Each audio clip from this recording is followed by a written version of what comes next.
आज हम प्यारे बच्चों बोर्ड एग्जाम के पूछे गए प्रश्नों में द्विघात समीकरण के पूछे गए प्रश्न का पार्ट 2 लेके आपके सामने आए हैं।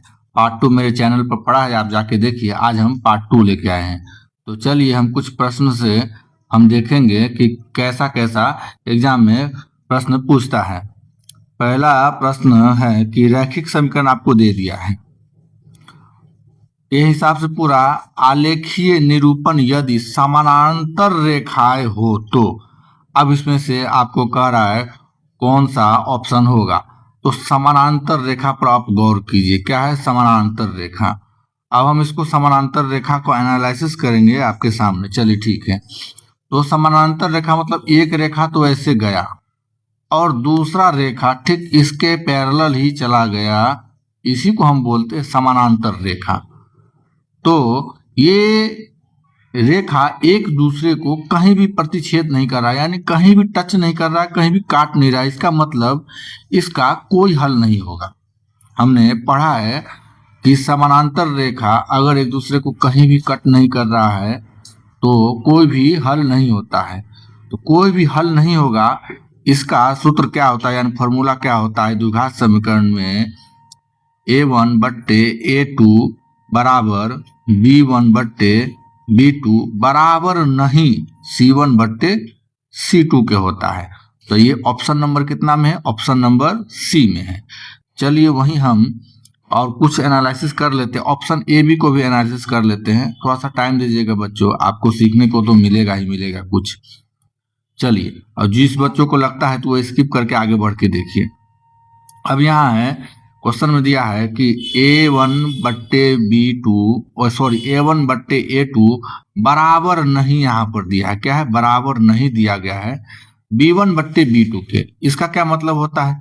इसका मतलब होता है केवल एक हल। क्या है? एक हल, या हम इसको बोलते हैं अद्वितीय हल। इसका पैराग्राफ कैसे बनाएंगे? इसका पैराग्राफ कुछ होता है, मान लीजिए कि एक रेखा ऐसे आया और दूसरा रेखा ठीक इसको ऐसे काट दिया, तो ये दोनों रेखा एक दूसरे को सिर्फ एक ही जगह पर काट रहा है। इस जगह पर एक जगह पर काट रहा है मतलब एक हल। ठीक, तो आप इसको भी समझ गए। अब हम ऑप्शन बी की ओर चलते हैं। ऑप्शन बी को देख लेते हैं, इसका भी एनालिसिस कर लेते हैं। कह रहा a1 बट्टे a2 बराबर b1 बट्टे b2 बराबर c1 बट्टे c2, यानी सभी आपस में बराबर। इसका मतलब क्या है? इसका मतलब होता है अनंत अनंत हल, मतलब बहुत सारा हल, बहुते हल। ठीक, इसका पैराग्राफ हम कैसे बनाएंगे? तो चलिए पहले हम थोड़ा सा बोर्ड साफ कर ले। बोर्ड साफ नहीं, इसको यहीं पर रहने दीजिए। आपको इसका अनेक हल कैसे होगा? मान लीजिए कि हमने एक रेखा खींचा, थोड़ा सा हम मोटा पेन लेते जिससे आपको समझने में आसानी होगा। मान लीजिए हमने एक रेखा ऐसे खींच दिया, ठीक, और दूसरा रेखा ठीक इसके ऊपर ही ऐसे सॉरी इसके ऊपर ही ऐसे संपाती कर दिया, इसके ऊपर ही ऐसे संपाती कर दिया। मतलब एक रेखा और दूसरे रेखा के ऊपर क्या है? चढ़ गए हैं, उसके ऊपर है, यानी हम मैथ में इसको संपाती बोलते। क्या बोलते हैं? तो संपाती बोलते। थोड़ा सा एक मिनट, क्या बोलेंगे इसको? हम संपाती बोलते। क्या बोलते हैं? संपाती बोलते हैं, संपाती बोलते हैं। जब एक रेखा दूसरे को रेखा के ऊपर चढ़ा हुआ मन दिख रहा है, इसका मतलब ये दोनों कई बिंदु पर आपस में मिल रहे हैं। कई बिंदु पर, कोई मतलब लिमिट नहीं। इसको हम जितना भी बिंदु यहाँ पर दे दें, इसका मतलब ही होता है अनंत हल। क्या है? अनंत हल। तो देखिए हम इसका एनालिसिस कितना अच्छा किए मेरे प्यारे बच्चों। ऐसे ही हम नेक्स्ट क्वेश्चन का भी एनालिसिस करेंगे। चलिए अब हम दूसरा क्वेश्चन देखते हैं। यहाँ कह रहा है द्विघात समीकरण हमको दे दिया, आपको दिख नहीं रहा है तो हम इसको थोड़ा सा अच्छा नीचे से लिख के आपको बता देते हैं। यहाँ लिखा है x² प्लस 2k, यहाँ पर लिखा है k, जिसका मान हमको पूछेगा x plus 4 is equal to 0। ये हमारा प्रश्न दे रखा है। ठीक, कह रहा है एक मूल्य दे रखा है और कह रहा है k का मान। एक मूल्य जो दे रखा है ये कुछ नहीं प्यारे बच्चों, ये मूल्य जो है x का मान दे रखा है। क्या दे रखा है? मान, x का मान दे रखा है। ठीक, अब हम इसको सॉल्व करते हैं। चलिए ठीक है, तो मूल्य दे रखा है एक मूल यानी x का मान दे रखा है, इसको हम ऐसे भी लिख सकते हैं p, इसको हम ऐसे भी लिख सकते हैं 2। ठीक, दोनों सेम ही चीज हुआ। ठीक, अब कह रहा है हमको समीकरण से k का मान निकालने के लिए, तो सबसे पहले हम समीकरण लिख लेते हैं यहाँ पर। चलिए हम समीकरण लिख लिए।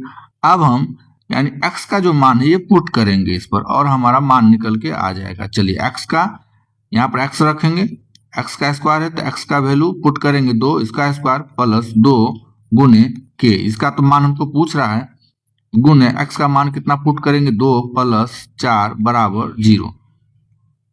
अब 2 का स्क्वायर 4 होता है, प्लस इस 2 को 2 से गुना करेंगे तो 4 और k आ जाएगा प्लस 4 बराबर 0। अब इस 4 को इस 4 से जोड़ देंगे कि दोनों एक ही जाति का है, 4 के अलग जाति का। ठीक है, यहाँ क्या लिखेंगे, थोड़ा सा इसको साफ कर लेते हैं। तो यहाँ लिखेंगे 4 4 8 प्लस 4k इक्वल टू 0। अब 8 को LHS से RHS ले जाएंगे तो 4k बराबर माइनस का 8 हो जाएगा, क्यों, ये प्लस का इधर 8 है और अपना साइड चेंज करता है तो माइनस में चेंज हो जाता है, प्लस माइनस में, माइनस प्लस में हो जाता है, ये तो आपको आता होगा। चलिए अब इस 4 को हमको 8 को काटेंगे।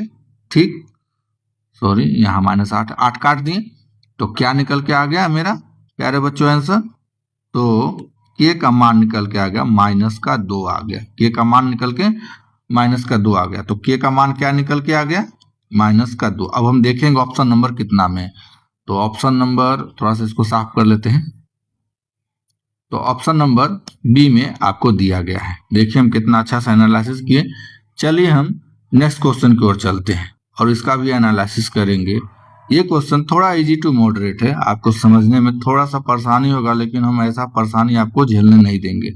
कह रहा है समीकरण आपको दे रखा, आपको दिख नहीं रहा होगा तो हम यहाँ पर लिख देते हैं। कह रहा है a x square plus x plus a. कह रहा है इस समीकरण के माध्यम से हमको ए का मान कह रहा है, ये जो ए है ना इसका मान कह रहा है निकालने के लिए। का एक गुणनखंड हो, कह रहा है का एक गुणनखंड हो तो ए का मान कह रहा है निकालने के लिए। अब यहाँ पर a का मान निकालने के लिए मेरे प्यारे बच्चों x का मान तो चाहिए, तो x का मान सवाल में ही देखिए मेरे प्यारे बच्चों दे रखा है x प्लस 3, ये x का ही मान है, इसको निकालना पड़ेगा।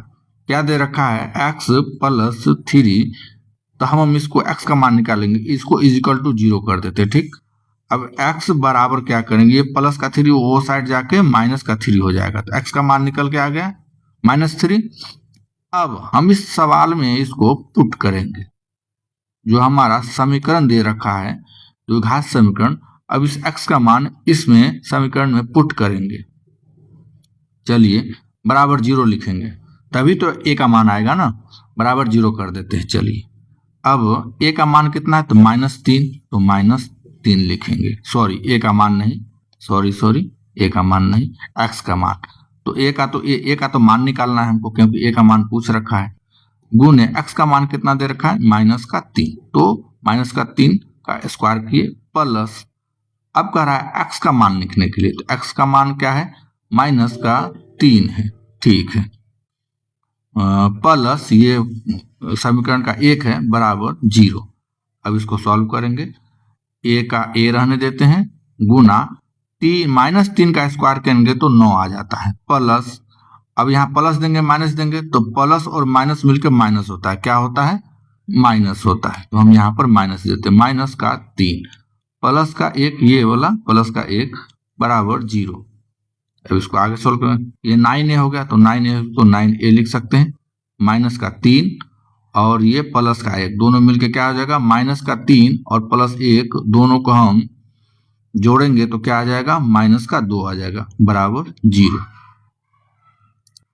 अब क्या करेंगे, तो 2 को हम LHS से RHS साइड लिखेंगे, 9a बराबर, ये -2 है तो वो LHS से RHS साइड जाएगा तो प्लस का 2 हो जाएगा। अब देखिए a का मान निकल के आ गया, सॉरी a का मान लिखेंगे यहाँ पर, a बराबर ये जो 9 है वो साइड जाके हो जाएगा 2/9 हो जाएगा। क्या निकल के a का मान आ गया, a का मान आ गया 2/9 निकल के आ गया। यहाँ पर जो आप क्वेश्चन में आप देख रहे होंगे, हम इसको थोड़ा हाईलाइट कर देते हैं, ये जो दे रखा है ये कुछ नहीं, x का मान दे रखा है जो हमने आपको यहाँ पर निकाल के बताया इस तरीका से। और समीकरण में x का मान हम पुट करते हैं तो a का मान निकल के आ गया। ऐसे ही बहुत सारा सवाल मिलेगा आपको, ऐसे ही सॉल्व कीजिएगा। हम ऑप्शन सी के साथ जाएंगे, ऑप्शन सी के साथ जाएंगे। तो आज का क्लास मेरे प्यारे बच्चों कैसा लगा? अच्छा लगा हो तो लाइक और चैनल को सब्सक्राइब कीजिएगा। जय हिंद मेरे प्यारे बच्चों।